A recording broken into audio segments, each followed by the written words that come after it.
We are here. Hey, everybody. Monday. Man, spring break is over. Andrew, I'm well rested. I've missed you. I'm pretty tired. What? My spring break was not exactly relaxing, but it was wonderful. We opted not to do a whole lot and to just basically sit in the hot tub for a week. Felt great. Did you get all pruny? That's a long time to be in a hot tub. Look, I put the timer on 15 minutes, so every 15 minutes I would get out, I'd do a quick pool reset. You know the pool reset. Yeah. You hop in the pool, you cool off. You hop in the pool just up to like your armpits, you know. Then you hop back in the hot tub. I get it. Didn't do a whole lot for an entire week. That's my definition of spring break. Well, I worked Tim. I did not. Ever heard of it? Nope. Unlike you, Frank and I each preached both Sundays on either side of spring break. Frank preached 6 services. I did not preach 6 services, but we still each only wrote 2 sermons. I'm pretty sure I caught a little bit of yesterday. I'm not going to lie. I watched all of the service from both weeks, and Frank thought this is going to be a good time to make fun of Tim. Yeah. I think every time is a good time to make fun of Tim. He's not here. This is going to be my opportunity to just go for it. Yeah, and he did. And I think it worked out really well because yesterday was Sunday. And this is the morning after. Welcome to the Morning After Ministry Show, a caffeine-fueled look back on the week and ministry that was.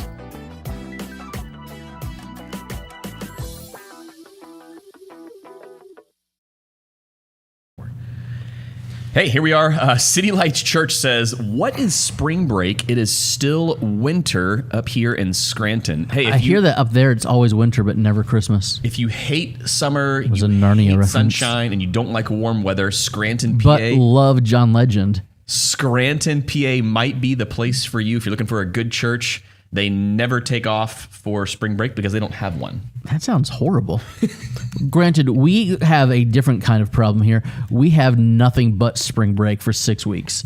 It's the end of February, and then all the college students start coming down. And it is a never-ending spring broke. Yes, I live pretty close to the beaches, and my traffic, we go from old people everywhere. Sure. Once the snowbirds get here, and then we go to college students. At one point, about 3 weeks ago, it took me 28 minutes to get a mile and a half to my coffee shop out on the beach. That sounds like Clearwater. I was mad. I was mad. Like spring break Clearwater.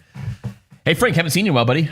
It's been a couple of weeks. It really has. It's been like a week. It's probably the longest since I moved down that I hadn't seen you face to face. That was weird, actually. It's why when we saw each other at Starbucks this morning, Frank gave me the most awkward embrace. He really. Did you bring your own coffee to Starbucks, or did you just bring your giant smelled him. Water? Hey, at Starbucks, he got fancy. He got a mug. So I do these stay-in mugs. I ask for here mug every time I'm at Starbucks. You get free refills, and I guess because I ordered the venti, the mug was. It's like the size of. I had to use saucer. 2 hands.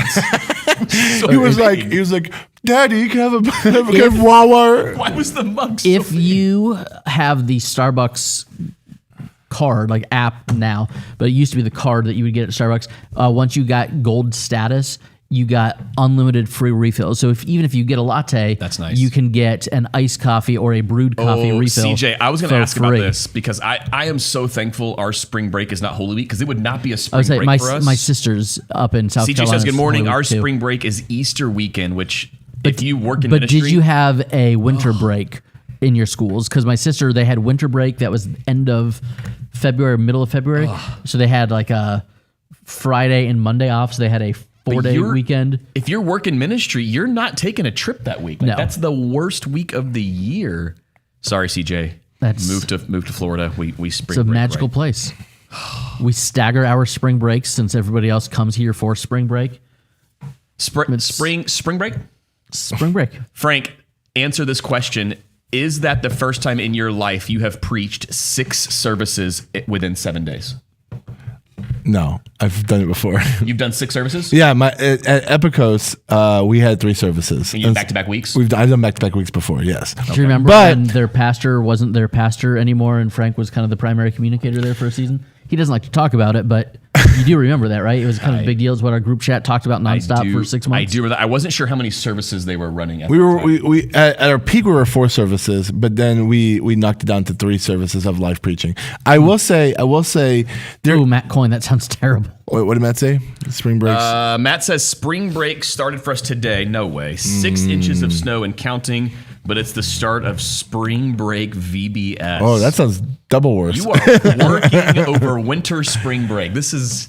I'm so sorry, Matt. I'm so sorry. I will say, because people keep asking me, like, what is it like preaching at Lakeview in terms of like the 3 services and things like that. Sure. I will say the unique thing about Lakeview is that at Epicos, I would preach at the 9 a.m., then get in my car, drive to another campus to preach at 10 a.m., Weird. Get back in my car, go back to the main campus and preach at 11 a.m. That's crazy. Wouldn't you be afraid of getting in a car accident? Oh, that's the common fear. Yeah, we all terrifying. We actually were joking around for years about if it makes sense to create a volunteer position where you have a driver, so that way you just like.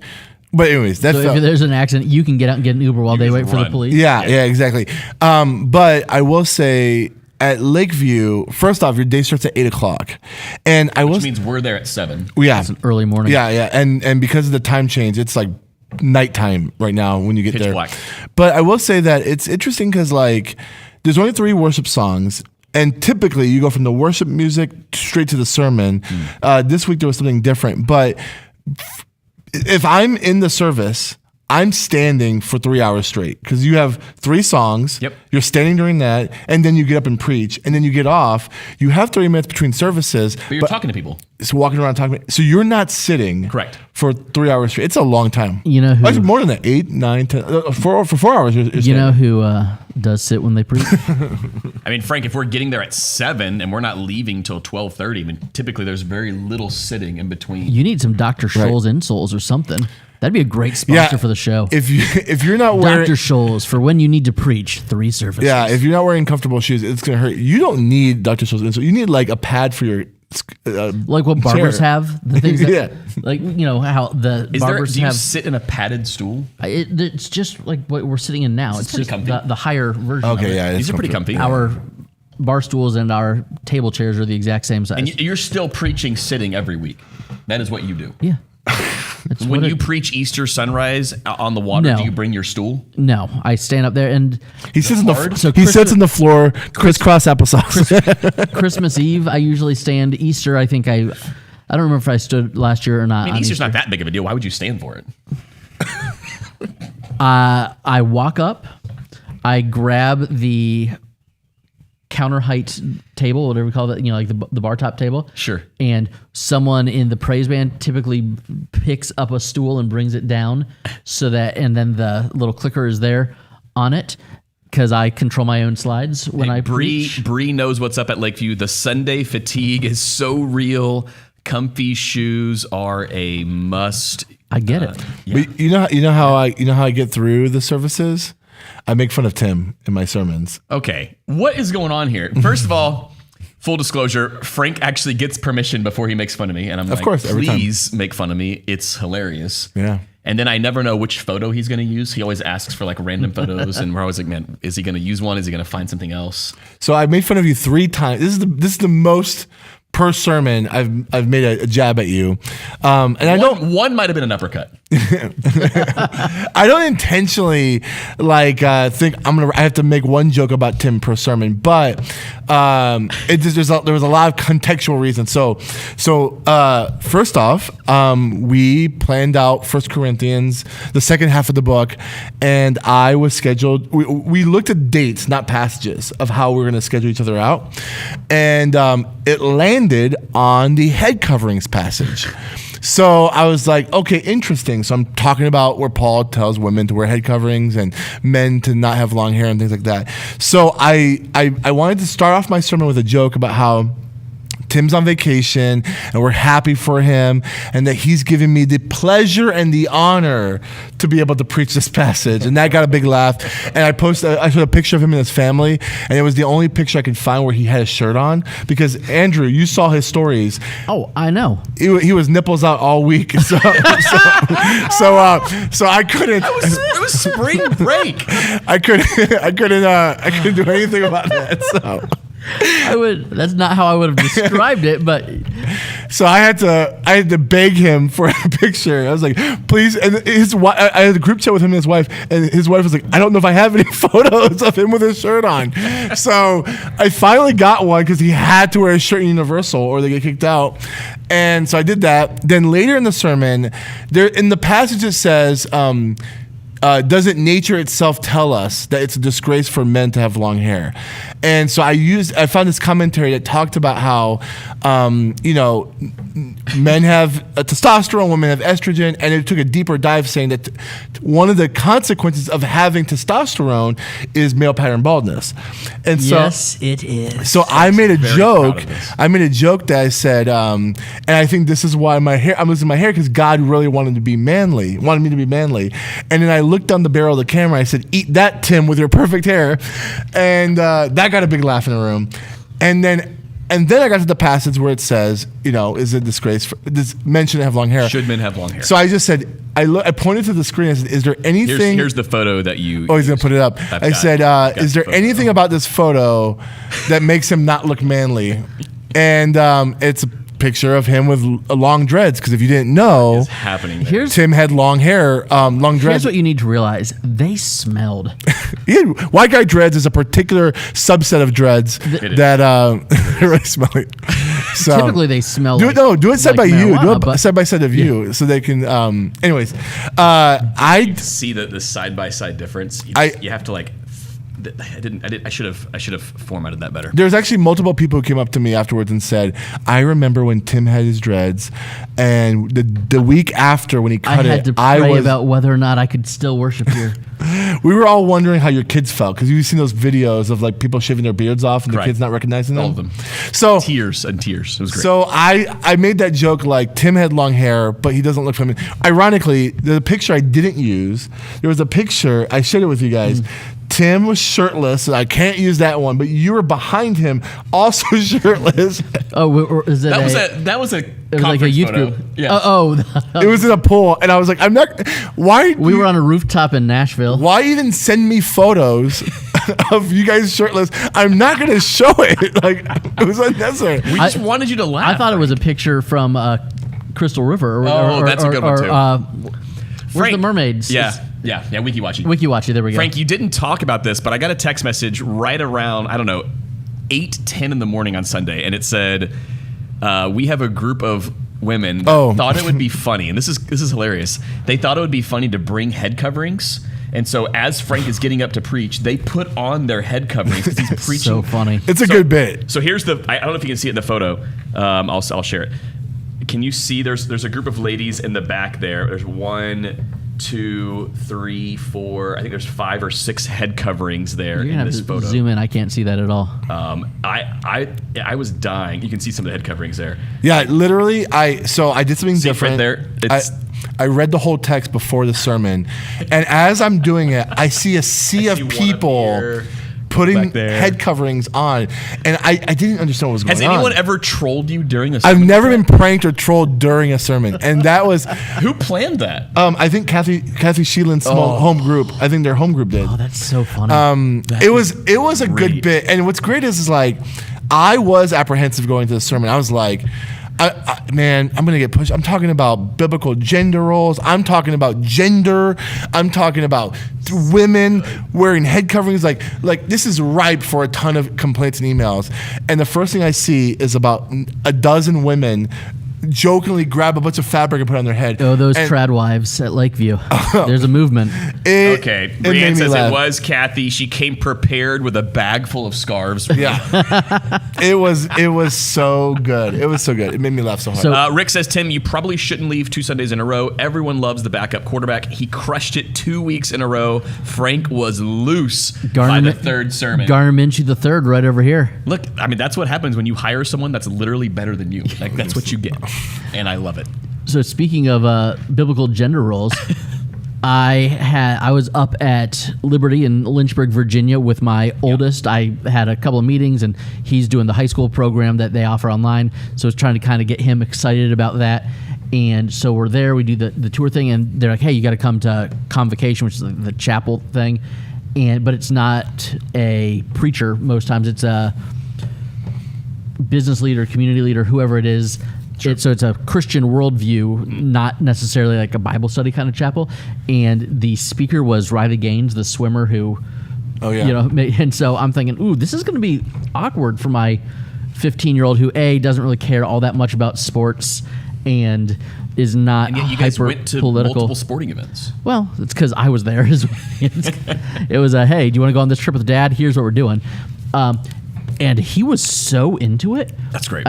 Which was kind of odd to me because I didn't think it would be a subject matter that he would be super excited about, but it was one of the highlights of the trip for him. And I was like, I would not have guessed that 30-minute talk would be your takeaway from this spring break trip with Dad. Were you there, because you said that this was like a visit for him, were you there because you were working there, or is it for him at Liberty? Yes, and I was. Andrew was just going for fun. I was. Let's be honest. No, that's not true at all, Tim. I was going. There's people from his church watching this right now. Well, no, They're glad that he went. I was going. Yes, Ben. Frank, hold your water bottle. These are the exact same size. Frank has man hands. Frank's hands are giant. My hands are very, very tiny, which is why my water bottle looks so large. That's funny. It's a mini water, just like Frank. Part of why I was going up there, I was meeting with one of my bosses up there, but also once you have the housing allowance and all the things that are clergy tax associated, and then you start having a second almost full-time job and the salary implications of that, your financial advisor says you might want to take a couple trips up there to get some write-offs. So it was a go up there, stay a few nights in a hotel for a half an hour long meeting so that you can write off the whole trip. But so you did have a meeting. I did have, yes. I had a very, very productive meeting that I'll tell you about at lunch. CG says Andrew, he's 15 and a pretty blonde was on stage talking. Of course, that's he was locked in. very Is that true. Well, I guess I didn't think of it that way.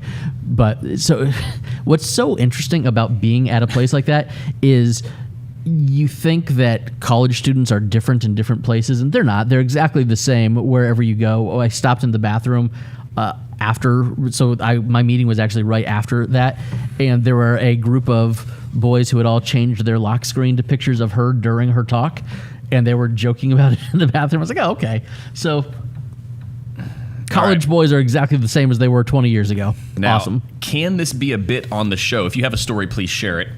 Jared says, morning, fellas. Speaking of pranks, my dad's a pastor, and an older lady pranked her husband that always fell asleep in service, woke him up to pray to close the service in the middle of my dad's sermon. It was hilarious. Andrew, have you ever been pranked? Is this like this? Hey, we have a congregant pray to close out the service every week? The church I grew up in, I think we used to have like different people would. That was a thing. Would do that for sure. Man, I feel like I would want some heads up, like, hey, 3 weeks from today, I'm going to ask you to pray to close the service. I don't know. No, I want on the spot. Oh, you? No, I want a heads up. Of course, I want a heads up. I would like a heads up, and I'd pray out loud for a living. I don't know that I've been pranked mid-service. Now my kids do think it's funny to try to airdrop me or text me mid-sermon. Oh, no. So my own children try to prank me on a regular basis or by making faces at me. To your preaching iPad? They're airdropping stuff to your preaching iPad? Okay, so why aren't you putting your... I put my iPad on airplane mode. If I forget, they are the confidence first monitor ones to try back to here that's is so we have 3 different Samsung TVs that our children's person will sometimes try to show a video on the TV in the fellowship hall when it shows up very similarly to the confidence monitor on the back of the room. So we've had times where it comes up with the code or whatever, and she has no idea. Like, oh, I guess I selected the wrong TV. But so we'll have people that are sitting outside watching, and then they're getting the Saddleback Kids David and Goliath video or whatever, which is probably better than watching me preach. So I get that, but yeah, that's messed me up a few times. I don't know that people are intentionally trying to trip me up. Hey, you know what happened on my? Bree says, "Oh my gosh, I've seen your iPad pop up, and I've wondered if anyone's ever done it." Yes, Bree, they have. So this is a reminder to us all. Thank you, Brian. Do not disturb is your friend. I'm just gonna put on a timer, like do not disturb every Sunday from 7 a.m. to 1 p.m. Oh, I have an automation where this needs to be on. This is I think I do it for my watch. I have no one to blame but myself. And it puts on airplane mode, or it puts on like do not disturb, and it also puts on puts do not disturb on my watch, my phone, and my iPad, and it also puts my watch in theater mode, so that way it doesn't make some weird stuff. CJ says we have a guy that winks at me anytime I look at him during the sermon. And look, you want to make eye contact, so you're scanning the room. You're going left to right. In my case, I go right to left. To make sure. And now that we have extended... He goes right to left just to let people know that he's taking Hebrew. That's true. We've extended the seating in Lakeview so it goes all the way to the corner of the room. So I actually have to physically turn. It goes from the windows to the wall. Oh my God. I'm not going to go there.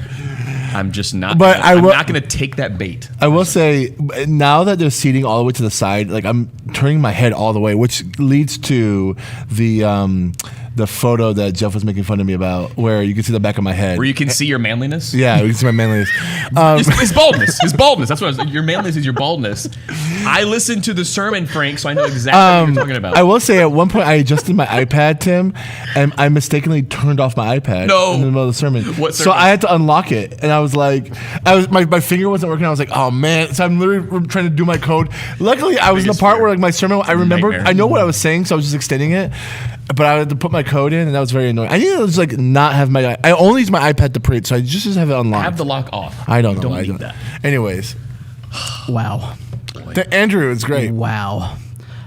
So we wrapped up our Numbers series yesterday. Hey, that was Sunday. 8 weeks. Yesterday was Sunday. 8 weeks in Numbers. 8 weeks. 7 weeks too long.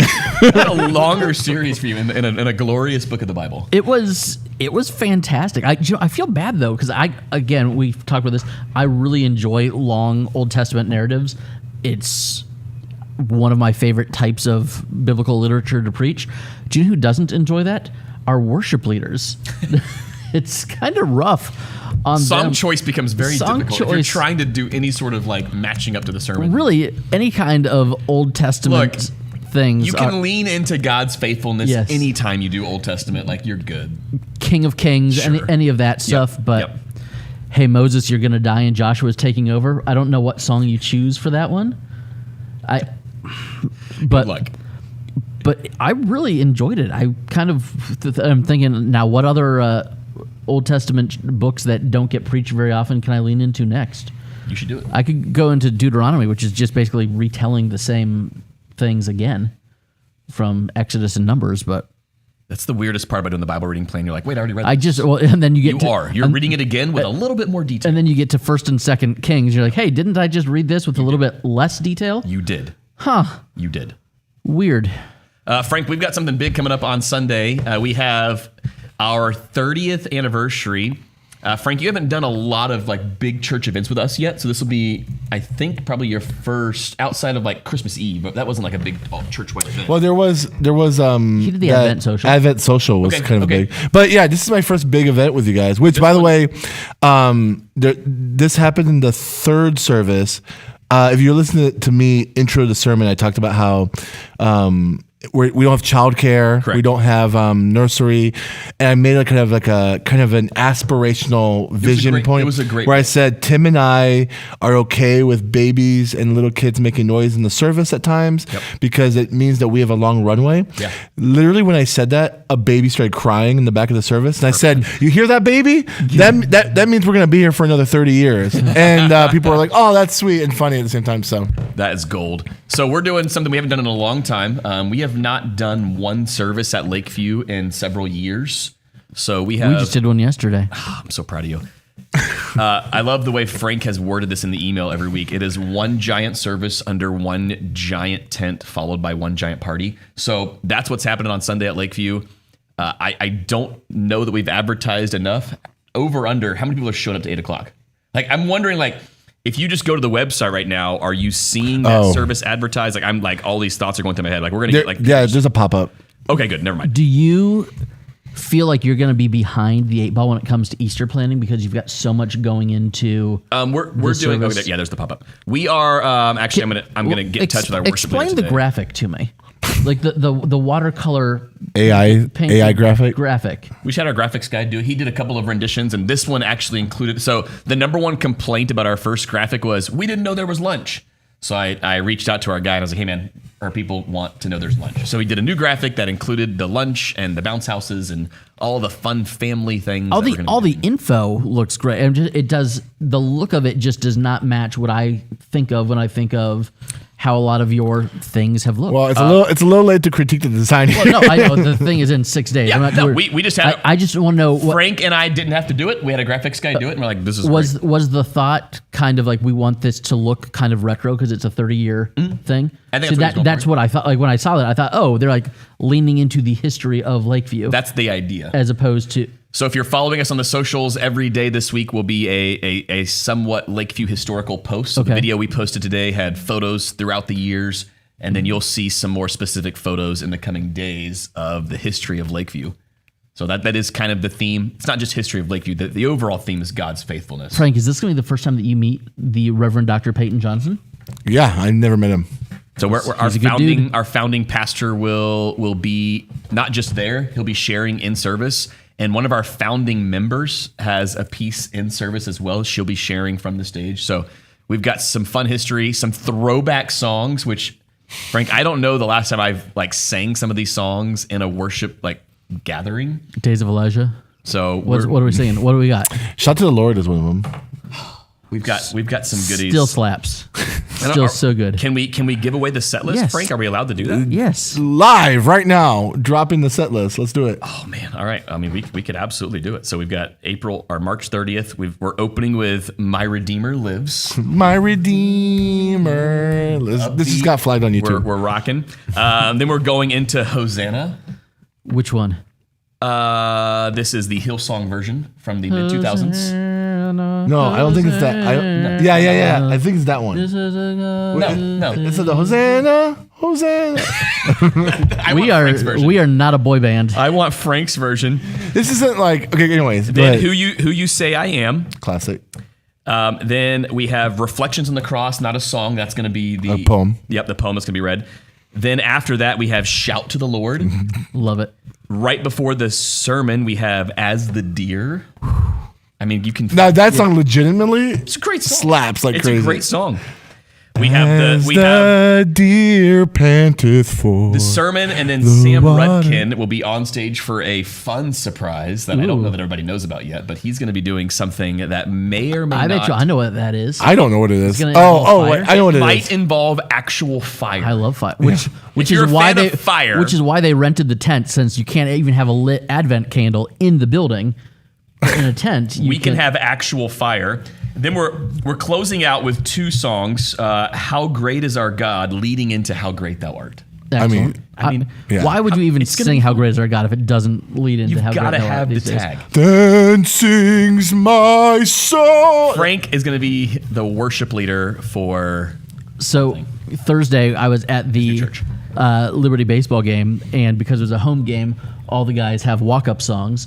And they're playing New Mexico State. They're playing a state school where the chirping from the dugout was very different between the two teams, as you can imagine. And you have guys that have their walk-up song, and sometimes they're being funny, but they had "Our God is an Awesome God" as a walk-up song. There's a trap remix. I love it. Of "Our God is an Awesome God." That's awesome. I would totally listen to that. How do you let us know that you were homeschooled without letting us know you were homeschooled? You have "Our God is an Awesome God" as your walk-up song. It was fantastic. So I think you should sneak that into maybe we've got at least the one pre-service vote playlist for Frank to lead worship this Sunday. I'll talk to Sarah today and see if she'd be open to giving up the mantle for Frank to lead worship on Sunday. I love it. Bree, I'll text you immediately following this podcast. It's going to be so much fun. She's wondering why Sam is playing with fire. I mean, he's a magician. Magicians are awesome. I feel like he would have been like an amateur magician at birthday parties in high school and college or something. That seems like something he would be into. At every elder meeting, he opens with a new trick, and then he relates it to the gospel. Yeah. I don't believe it. Yeah, there's like coin. He could. He finds a quarter behind Bob's ear every time. It's really funny. That's real easy. See, like before, I used to make my wedding ring disappear all the time. Where'd it go? How did you do that? But now that I have like the rubber ring or the silicone ring, not for CrossFit purposes because I don't exercise. I just lost so many real ones. And my wife said I can't spend money on them anymore. Same. So we talked about wedding rings in the sermon, and I talked about how I have a silicone ring, and all the older men are like, "Be a man and get a real ring." Where's your titanium? Yeah, get a metal ring. Sorry. So, and then he talked about his manliness again. It almost killed Jimmy Fallon having a metal ring. It did. So tragic. Yeah, his finger got caught, and there's an artery or something. He almost bled out. Yeah, scary. That'd be the worst way to die ever. How did you die? I was shot. I was run over. My finger got caught. What did he get caught in? On like the kitchen counter. Like it was like dislocated his finger and ripped. Yeah, that would be like the most embarrassing way to die ever. All right, so I'm coming off spring break. You didn't take a Sunday off, Andrew. I didn't take a Sunday off. I took a couple days. I only took one work day off. Typically, my favorite vacation time is to leave after I preach on a Sunday, miss that week, have a guest preach the next Sunday, then jump back into my routine the following Monday, which would be today. But this year, Frank was like, "Hey, what if I preach both Sundays back to back and give you the full spring?" So you're not going to have a Frank in 2 years from now, so you might as well take advantage of it. That's what I'm saying. Like, I don't know how often I'll get to do what I just did. So Frank, thanks for that. It was really sweet. It did feel weird. I very rarely take 2 Sundays off back to back, so felt nice. I feel pretty refreshed and ready to rock. I think I've got a stint here where I've got a few Sundays in a row. I think you're going out of town, Frank, so I think we had switched something up because originally I was supposed to preach, but I think one of our dates got changed around because I have another back-to-back Sunday coming up in a month or so. Mm-hmm. So I don't want to brag, but go ahead, Andrew. You can brag. How do you take off on a Sunday, Andrew? How many Sundays do you preach, Andrew? He preaches 60, which is more than the years allowed. Last year, I preached 45. Wow, okay, that's not unreasonable. And that was the least I had preached. City Lights, we can't talk about this because not everyone has seen the finale yet. But all three of us have. All three of us have. But we have seen it. I thought it was great. It was beautiful. Okay. I will say this won't give away any spoilers, but when they went from digital to film in the final shot, and you watched it slowly transfer into film from digital, and I know that's like super nerdy. No, but oh my gosh, sounds like your brother's a director. Have been listening to the Severance podcast with Ben and Adam. I did. That's the only one I listened to. Do they talk about it? Yeah, because I haven't seen anything. Well, because the Gemma episode 7 or whatever that was all of the Gemma scenes of Mark being in love, those were all shot on film. Oh, I knew that. And so the idea of the transitioning from he's in love. And if you were already nerding out, you already knew that without having listened to the pod because you could just see it on screen. But that's why it was. I think they gave it away with the black bars too. Yes, it was the switch to hey, this is what it looks like. Now there's a lot more blood this time. Slightly. It was awesome. I do think that I don't understand the plan that they have, but I have a theory. But this is not a Severance podcast. Different podcast. Yeah. I think it was spectacular. Also, I would love Gwendolyn Christie to fight for me at some point. Like I would like her to defend me in a fight, whether she's Brienne of Tarth or the Goat Lady, or what was her name in Star Wars where she had like the shining... Brie, it's one of the top 3 greatest shows I've ever seen. What was the like legitimately top 3 greatest shows. What was Gwendolyn Christie's It is name in Star good Wars? and that intricate, and every shot in the series means something, whether it's in the background, the foreground, there's hidden meaning behind everything. So if you like nerding out over things, this is definitely the show for you. Wow, it's so good. I can't believe you said that too. It's so good. It's literally one of the best. Captain Phasma. It's one of the best shows on television. It's probably the best show on television right now. Yeah, for sure. Also, is it so weird to see Ben Stiller, and maybe I just haven't been paying attention to his more serious work. Yeah. Walter Mitty. But in my life, I think of him as Tropic Thunder, Dodgeball, For sure. Zoolander. But is it not true that there are a lot of comedians who are also geniuses? Like, Yes. Like that's like the way their But brain also, works. but also you look at Robin Williams, his serious work, which Sure. was all incredible as well. Yep. Again, Jim Carrey with Eternal Sunshine and things like that. But it's just, but he's like he's not just the actor, he's the director, and it's like, oh, it's kind of like when It's you like see a creator, writer, director. when you see a youth pastor preach on a Sunday morning, you're like, oh, he can be a grown-up. Wow. It's kind of like that with Ben Stiller. We should move on from this conversation. But City Lights Church is wondering, what is one pastoral job you wish you could have your any do? So wait, if any Frank had a emails, job. Can you receipts. explain for people who don't know anything Go about ahead. sevens? I've got to run to the restroom because water. Tim, we're in the middle of a podcast. I literally can't. Okay, just so people know, this is not spoiling anything. There's innies and outies. That's such a dumb thing out of context. It's so Yes. stupid to say.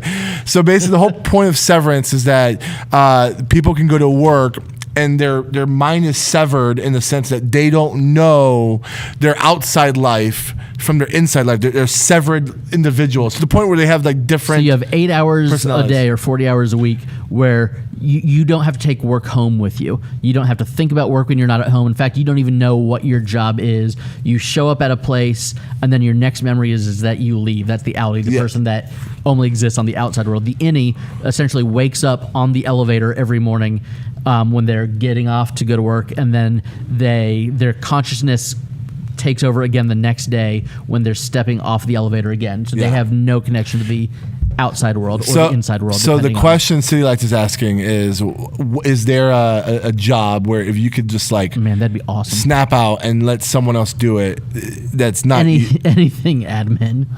Yeah, I don't know. I mean, I would say, I guess some sort of admin role. Emails, website updating, Yeah, sermon audio posting. yeah, I exactly. mean, like anything that.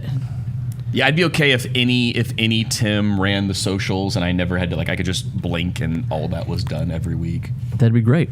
That'd be wonderful. I'd have no issue with that. Our viewership has gone down since we started talking Or about if there was sevens. some really uncomfortable meetings and any Tim just took care of all the uncomfortable Wow. meetings. You want to go? You want to send any Tim to the elders meetings? Wow. Any Tim does church Wow. discipline. Any Tim does all the church discipline. Outie Tim just gets to enjoy the rest. That's funny. Any of the. Hey, Pastor, I have a prophetic word for you. Hey, hang on one second. Oh no! Let's go into my other Yes. room. I have a special room where I take these meetings. Where I take these prophetic words. and every time any Tim's like, not again. Could you imagine how miserable existence would be? You're just meeting with the weird people.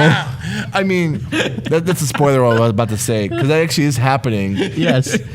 in the severance floor. Oh boy. All right.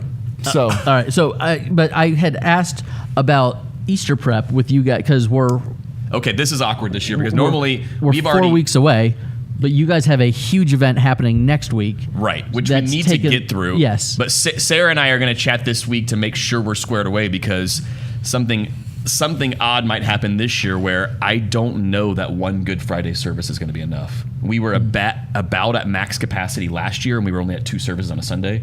So now that we're at 3 services on a Sunday, there is talk amongst the elders that we might need 2 Good Friday services. So, Frank, this week at staff meeting, we have to nail that down because we've got to publish the times for everything this week. yeah. So, and if you know Good Friday at Lakeview, you've been to Good Friday at Lakeview, it's not a light service. Can you- It's by far the heaviest service of the year. So the Can you thought use of the student preaching center that- as an overflow possibly. room? The thought of preaching twice on Good Friday and then thrice on Easter Sunday. It's 5 times. But Frank is preaching Palm Sunday, so that helps. So I would have basically an extra week to prep and gear up for it. I do think also this is like internal conversation. We should promote Easter and Good Friday services at the 30th. 30th, absolutely. That's what I'm saying. That's why we have to nail down Yeah, this yeah, week, because like- that needs to happen on Sunday. We are starting. I think I'm going to change it up some. But Tim, way back in the day, you and I worked on something called Giving Up, the idea of an abbreviated Lent series. Yeah. And I'm doing a version of that for the next 3 weeks leading into Easter, which is kind of nice because I at least have a rough outline of 2 of the 3 weeks completely done. So that makes life easier going into Easter, but it's such a late Easter, yet it still feels like it's really creeping up on us. It is. It really is.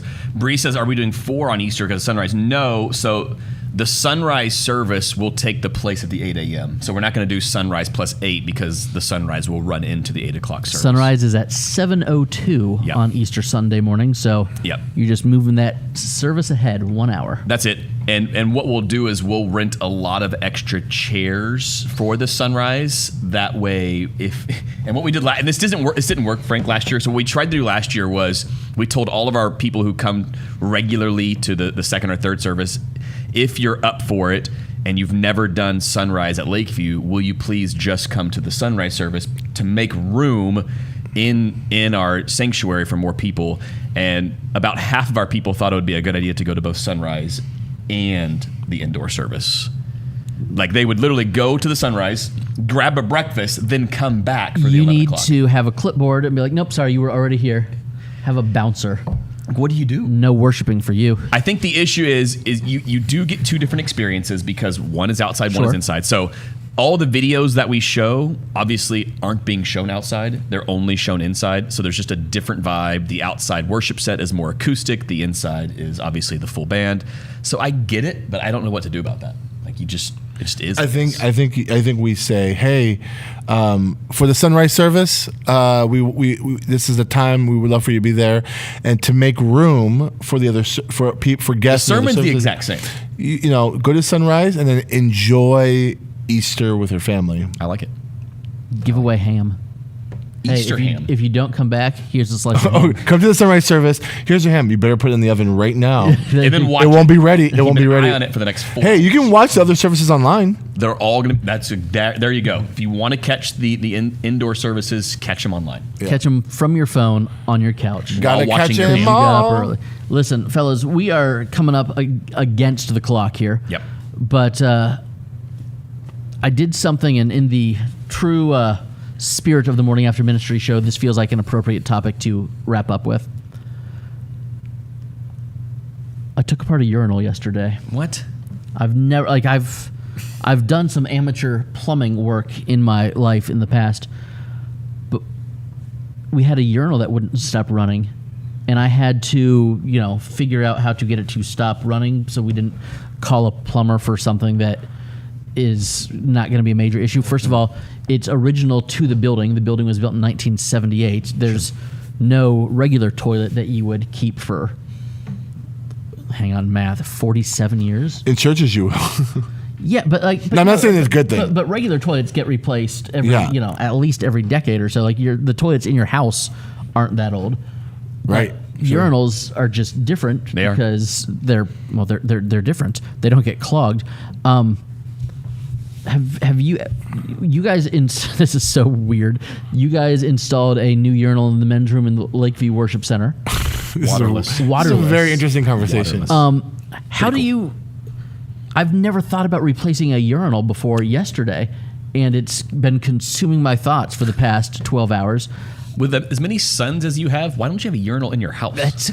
I've thought about it. They have the ones that you snap onto the side of your toilet for potty training. And we thought about that, and I was like, ha, wouldn't that be hilarious? But to have an actual one, plumbed into the wall. Would have been great for my house growing up. They're plumbed way differently, obviously, because... Yep. How did you make the decision to go waterless, or did you just hand that off to somebody else? That was handed off. We didn't have a urinal in the men's restroom. So waterless was really your best and only option. Oh yeah, it was. Let's make room for this. How do we do it? And then we just handed it off, and we let our facilities guy take care of what should have been taken care of 30 years ago when they built the building. 20 years ago when they built the building, but it didn't happen. So it's nice to have something in there. It is, because it was just a one stall men's room for a church that's rapidly growing. That one seater's not going to cut it. That wouldn't work. But they're a fascinating bit of equipment. I hope you do the install. Oh gosh, that would be terrible. I had to call a plumber when I got a new bidet because I broke the water line. I broke the bidet install is the easiest thing ever. I know, but again, you broke the water line adding the bidet. My house is. Oh, that's true. My house is 1958. Is slightly older than all three of us combined. Yeah, so it was an old galvanized water line that So there's issues, but fellas, I just want you to know that it is complicated stuff. There's valves, there's cleanouts. I don't know why there's a cleanout because, in theory, nothing other than liquids going in there. Should be. I just want everyone to know that you should thank your plumbers, and they are paid accordingly. This is your weekly reminder to thank your plumbers. Thank you for that intro. I just wanted to end our fairly serious ministry-specific show with sometimes when you're pastoring a regular-sized church, the pastor has to learn how to be a plumber. And we're probably going to Taco Bell, so we're going to need good plumbing in just a few hours. I would really prefer Burger Monger. That's just me. But okay, I'm fine with that. Hey, fellas, let's do this again next week. Maybe same bat time, same bat channel. Can't wait to talk about the 30th party. Happy birthday, Lakeview. See you guys later. See you guys. Bye.